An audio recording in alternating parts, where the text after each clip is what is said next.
lo que yo quisiera resaltar es que este soporte inteligente, yo creo que siempre uno de los criterios importantes para su diseño es que debe formar parte integral del micromundo o entorno interactivo de aprendizaje. Que el diseño de los diálogos debe estar basado en tipos de respuestas y predicciones intuitivas frecuentes de parte de los estudiantes y que se debe recurrir a los resultados de estudios previos en educación matemática y en enseñanza de las ciencias. Con esto lo que quiero decir rápidamente es que sí hay que recuperar la experiencia del uso de la tecnología en otros entornos, por ejemplo, en otros escenarios. Por ejemplo, el trabajo en forma presencial tiene una riqueza enorme para el diseño de lo que son estos nuevos elementos para incorporarlos en los entornos tecnológicos de aprendizaje. Y entonces, pues, digamos que a pesar de que no hablé yo de la lengua escrita, ustedes pueden ver que en este uso de la tecnología, aunque hay un micromundo presente importante en donde los elementos son esencialmente representaciones de objetos y conceptos matemáticos, digamos, la estrella del show sí es el lenguaje natural y es en forma escrita. Nada más. Gracias. Gracias, doctora Rojano, por la presentación. Bueno, vamos a hacer un ajuste para tratar de aprovechar los pocos minutos que nos quedan. Voy a tratar de acortar los tiempos y ojalá se queden con nosotros, porque las panelistas nos han hablado de diferentes situaciones, ejemplos y cambios en la forma de que los jóvenes representan significado, como el Photoshop, el fan art, en los modos en los que se apropian de las tecnologías y hacen producciones vernáculas, como nos comentó Judy Kalman con los GPS y los pescadores y San Antonio, y los cambios en la industria editorial de los cuales nos habló Elisa Bonilla. Son cambios, pero viene la pregunta álgida: ¿qué hacemos con esto para las escuelas? ¿Cómo lo llevamos? ¿Lo podemos imaginar ahí? ¿Qué condiciones tendríamos que asegurar para poder imaginar esto en nuestras escuelas mexicanas?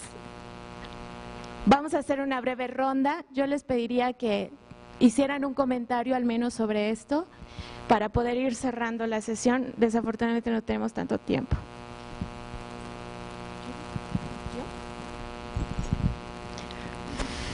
Bueno, si insisten. Bueno, primero agradezco a sus presentaciones porque realmente han sido muy interesantes para mí y creo que sí, la gran pregunta es cómo hacer esto en la escuela. Yo en mi intervención decía que lo que hemos hecho todo este tiempo es intentar pensar fuera de la escuela, llevarlo al aula y regresar a ver qué había pasado y qué más podemos hacer.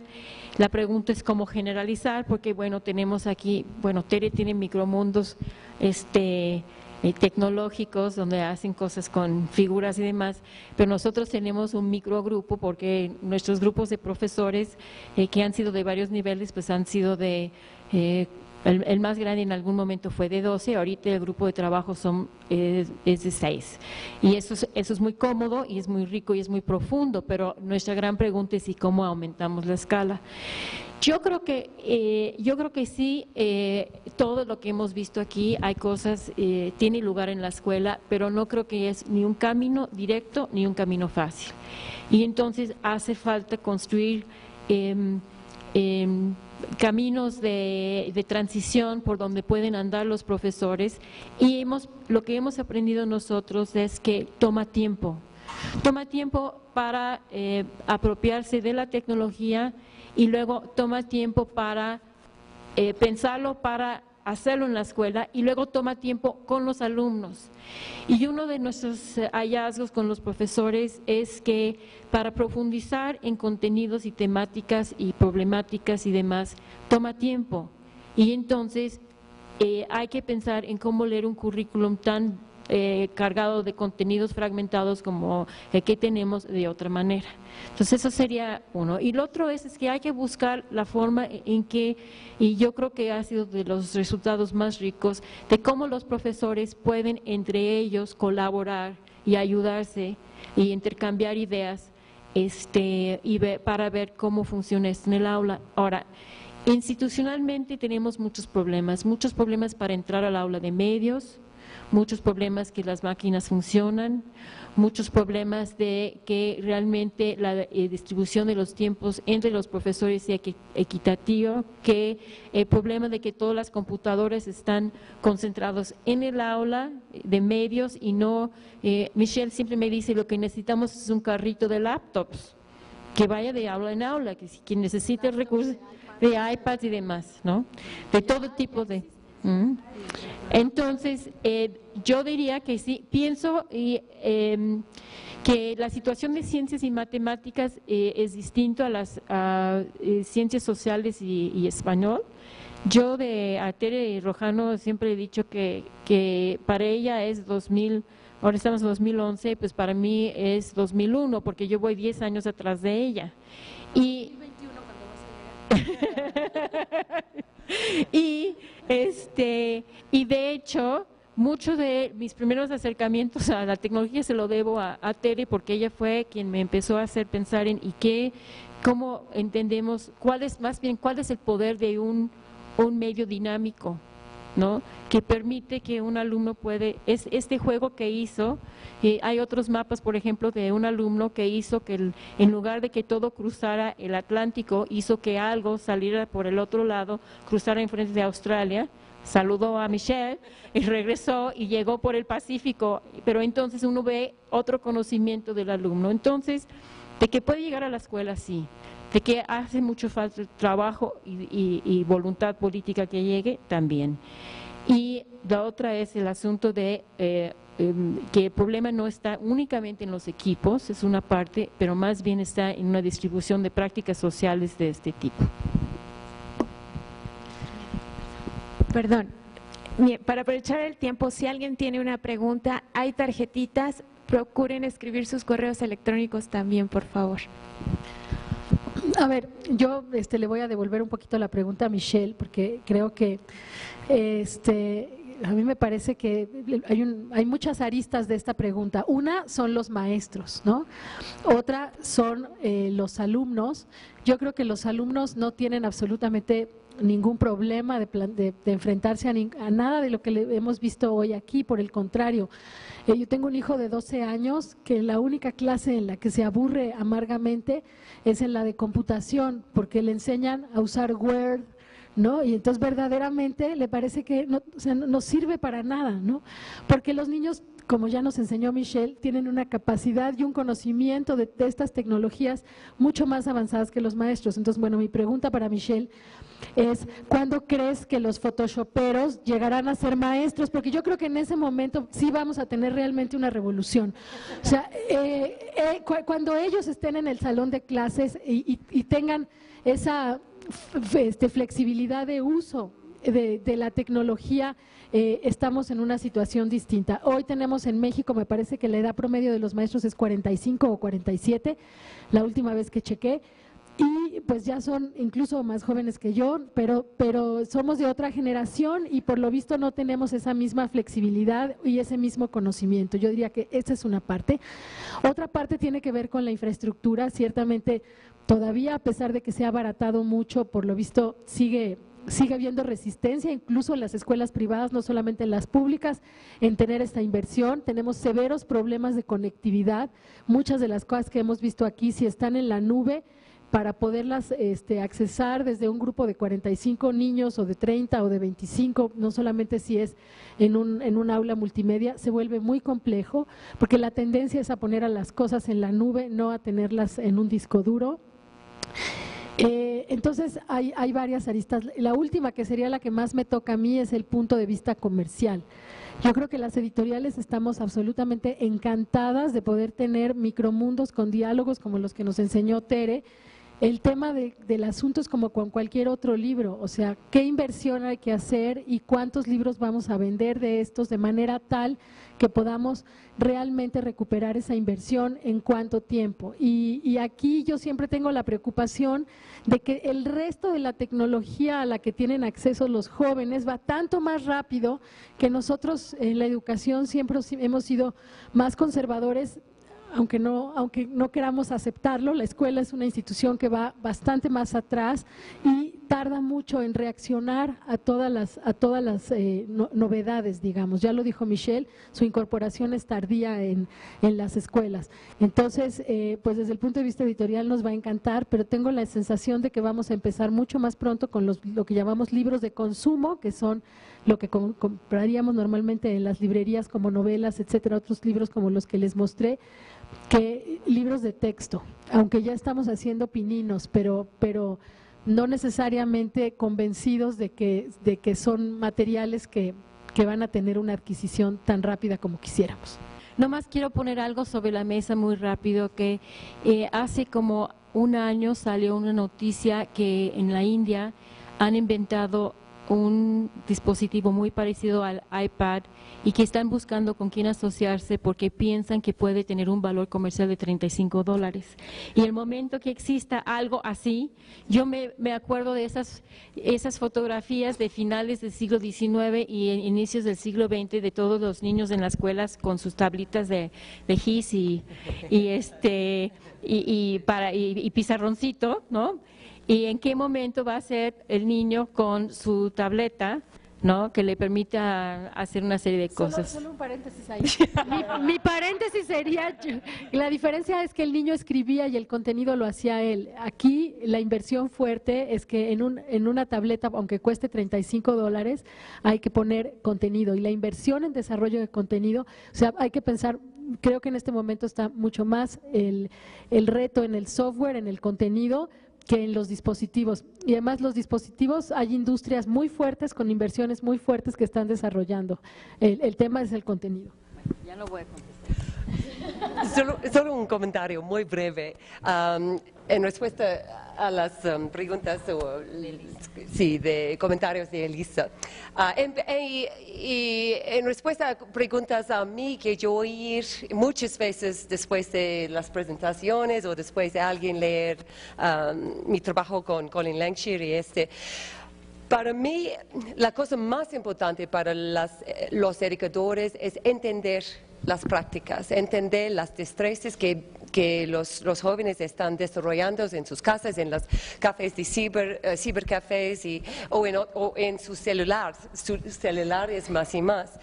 Y también la otra cosa es que muchos de los jóvenes no quieren hacer estas prácticas de sus aficionados en la aula. Ellos no quieren hacer un video de música de anime para un grado de B.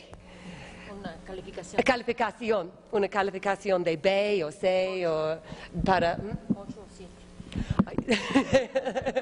8 o 7, porque cuando ellos deben hacerlo es de sacar mucho del disfruta de la práctica, porque en las escuelas muchas veces sacamos la práctica, los hilos a las comunidades de afinidad o de aficionados también. No hay espacios para compartir y hacer un diálogo con retroalimentación humano en relación al producto. Y entonces, cuando estamos buscando y hablando con los jóvenes y buscando para sus prácticas, la cosa para mí más importante es tener entendimiento de su mundo de prácticas y los recursos que ellos usan y traducir el proceso, no los contenidos, en la aula, como usando la edición de video para hacer un video para una comunidad, un anuncio sobre salud o un anuncio sobre la basura, tienes un proyecto de basura. Y hacer vinculaciones entre sus prácticas cotidianas y el discurso académico, las prácticas y los textos académicos también. Pues yo nada más seré muy breve. Desde luego, cuando uno está en el ámbito de la investigación, tiene casi la obligación de estar trabajando con lo último, y es lo que me ha estado sucediendo a mí. Y yo quisiera responder la pregunta nada más desde el punto de vista del diseño, porque pues ahora estoy trabajando más que nunca muy de cerca con los diseñadores, con los programadores.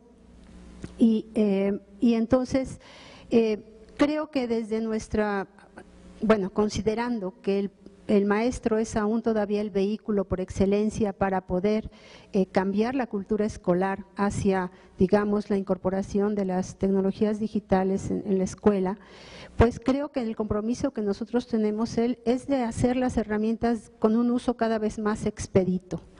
Nosotros mismos, que hemos tenido tanta experiencia con la tecnología, todavía tenemos dificultades para proyectar un PowerPoint. No sabemos si la resolución de la computadora va a ser compatible con la del cañón. Y, digamos, mientras el uso sea todavía tan tortuoso a nivel del hardware y a nivel del software, no podemos esperar que el profesor pueda tener una orquestación adecuada dentro del aula. He visto yo gráficas espantosas, unas digamos, imágenes espantosas de aulas del primer mundo, de escuelas del primer mundo, con un profesor que está manipulando desde su escritorio una computadora donde ve todas las computadoras de los estudiantes, y un compañero por ahí decía, es que es un verdadero DJ, está realmente manejando proyecciones, retroalimentando como puede a cada uno desde su mesa de DJ. Pero realmente creo que el profesor es una figura que nos ha faltado tener en mente a la hora del diseño de todas estas cuestiones, tanto de los devices, de los dispositivos, como del software. Y creo que ese nivel de conciencia sí lo estamos adquiriendo, por lo menos en el grupo Descartes. Gracias.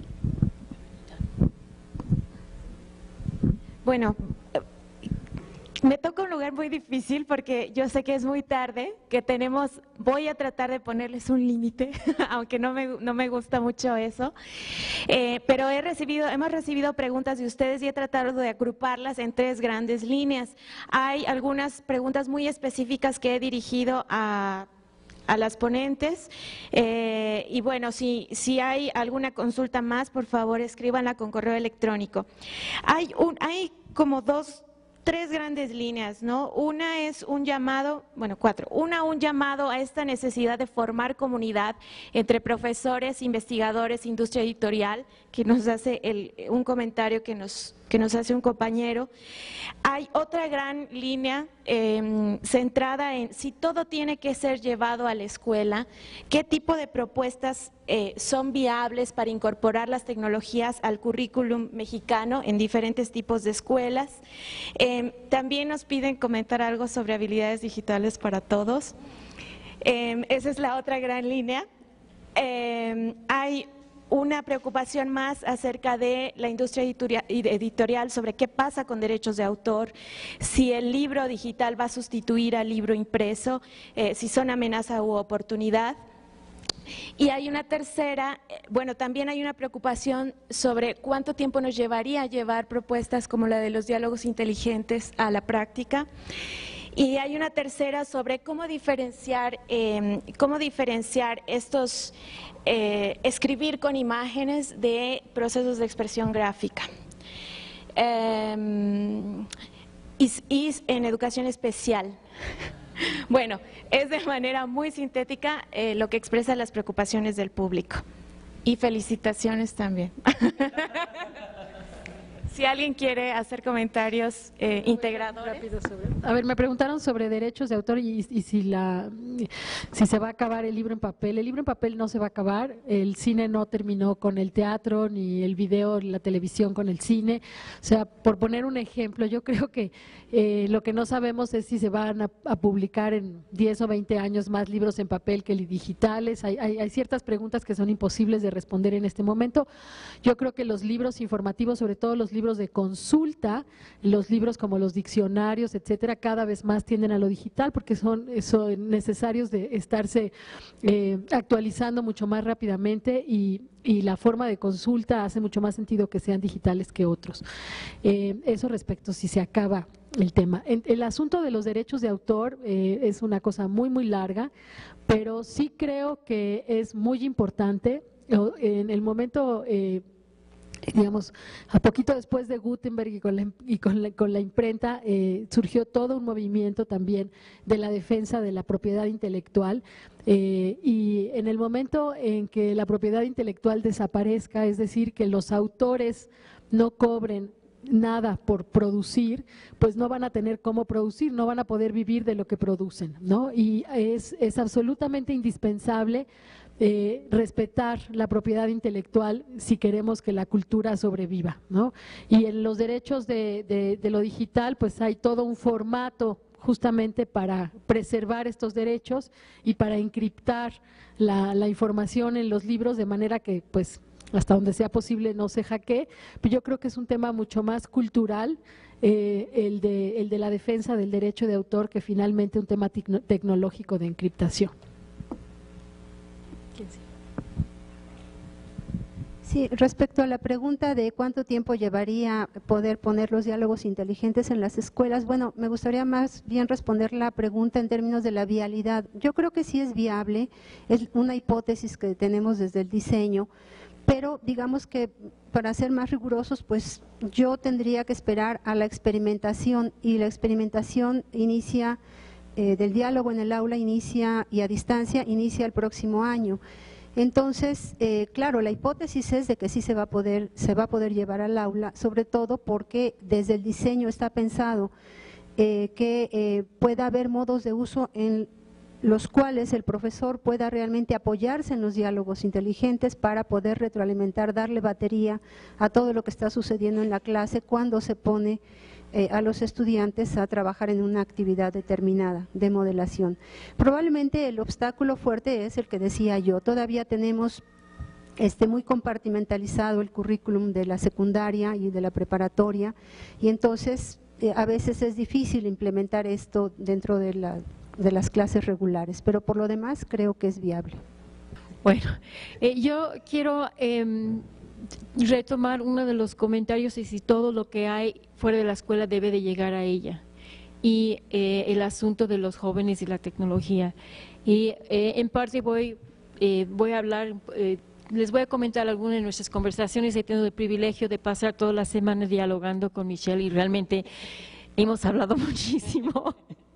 Pero una de las grandes discusiones entre nosotros es que el tipo de trabajo que ella hace tiene su paralelo en otro tipo de trabajos que yo también he hecho, que es efectivamente en ámbitos en el mundo social, las diferentes formas de leer y escribir, cómo se presentan, cómo circulan, cómo pasan ciertos elementos de, digamos, un contexto a otro, ¿no?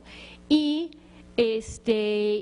en esta ocasión ella está trabajando lo que se hace en el entorno digital y sobre todo en internet con la escritura, y ayer tuvimos una sesión larguísima para tratar de entender algunos de los caminos que ella sigue para ubicar qué están haciendo los jóvenes, y no solamente los jóvenes, me parece importante decirlo. El asunto no es ahora que ahora la actividad de moda es que todos van a ser digamos, seguidores de estas mangas y demás, sino la idea es lo que está fuera de la escuela, si podemos entender cómo los jóvenes se acercan, cómo construyen el significado, cómo se apropian de una cultura que tiene que ver con estos productos que en gran parte son cultura de masas, y lo convierten en, digamos, empieza a aparecer en su propia producción cultural. Nos da herramientas para entender qué es lo que los alumnos están haciendo. Yo me acuerdo hace muchos años de un niño en 4º año de primaria, había escrito un cuento, y cuando lo leímos no entendíamos nada, de que iba corriendo y que, bueno, que de repente empezó a flotar y que de repente se encontró con unos seres extraños y estaban tomando té y así sucesivamente. Y entonces realmente decimos, bueno, claro, no entiende qué es un cuento, claro, no tiene estructura, etcétera, lo que decimos muchas veces, hasta que él le dijo, ¿y qué querías decir? Me dice, bueno, pero es como Alicia en el País de las Maravillas. Y entonces cuando volvimos a leer el cuento, vimos que estaba tratando de de usar algo que él conocía como un referente para construir una historia propia. Y bueno, sin decir que eso es lo que diría Michelle, yo después de discutir con Michelle toda esta semana, es lo que yo entiendo y que siempre he entendido, y pienso que es la importancia es entender cuáles son los recursos culturales que están circulando y además ver cómo podemos crear puentes entre construcciones de ese tipo fuera de la escuela, porque finalmente una de las tareas de la escuela es dar acceso, en el sentido que nosotros lo usamos como crear las condiciones sociales de interacción y aprendizaje y apropiación de lo que son los discursos de poder a los alumnos que pasan por la escuela, que conozcan lo que hay. Como me dice Michelle, no puedes comprar un boleto a Río de Janeiro si no sabes que existe. Bueno, para poder hacer uso y comprender y producir diferentes tipos de discursos, uno tiene que saber que ahí existen. Y nosotros, para poder trabajar con los alumnos, y ha sido de las grandes discusiones con los profesores aquí en el lab, tenemos que conocer qué es lo que están haciendo para poder decir qué otras cosas también podrían hacer.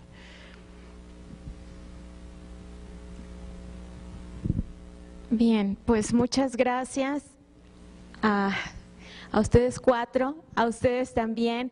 Les agradecemos mucho sus comentarios, sus preguntas.